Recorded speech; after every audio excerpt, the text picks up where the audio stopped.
আবার চলে আসলাম আজকে একটা মিনি ব্লগ নিয়ে। তোমাদের জন্য ভিডিওটা, তোমরা আমার পাশে থাকো, দেখতে থাকো। তো পৌষ মাসের সংক্রান্তিতে আমরাও কিন্তু অনেক ধরনের পিঠেই বানিয়েছি, কিন্তু সেগুলো তোমাদের কিন্তু সব কিছু শেয়ার করতে আমি পারিনি। তো আজকে আমি যেটা বানাচ্ছি সেটা আমি তোমাদের সাথে শেয়ার করছি। আর এই পিঠাটা বানানো দেখছো, এটা হচ্ছে আমি অনেক খেয়েছি, কিন্তু আমি নিজে হাতে কোনো দিনও বানাইনি। তো আজ কিন্তু প্রথমে আমি এই পিঠাটা বানাচ্ছি, আর তেমন কিন্তু খারাপও হয়নি, খুব ভালো হয়েছে।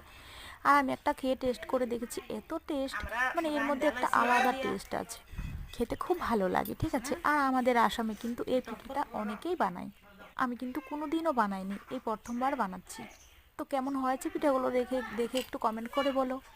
আর আমি একা বানাচ্ছি না, আমার যা আছে, সাথে ননদ আছে, সবাই মিলে খেলে দুলে কিন্তু আমরা পিঠেগুলো বানাচ্ছিলাম। আর খুব ভালো লাগছিল ওই পিঠেটা বানিয়ে, আজ প্রথম বানাচ্ছি তো তাই। তো যাই হোক, আসামে যেহেতু এই পিঠেটা বেশি বানানো হয়, তার জন্য আমরাও আসামে থাকি, তার জন্য আমরাও কিন্তু এবার ট্রাই করে ফেললাম এই পিঠেটা বানানোর জন্য। তো অলরেডি আমরা পিঠে বানানো মানে আমাদের হয়ে গেছে, আমরা পেরেছি, আমাদের তো খুব ভালো লাগলো। তোমাদের কেমন লাগলো অবশ্যই কমেন্ট করে বলো। আর তোমরা কে কে খাবে চলে এসো। ভিডিওটা আর বেশি বড় করছি না, আমার শরীরটা খুবই খারাপ, কারণ ঠান্ডা লেগে গেছে, ভালো লাগছে না একদমই। তাও এখানে উনুনের পাড়ে বসে বসে পিঠেগুলো করছি দেখো। আর হাতে একটু কালি লেগেছে, উনুনে মানে এসে করছি তো, পিঠে বানাচ্ছি তার জন্য।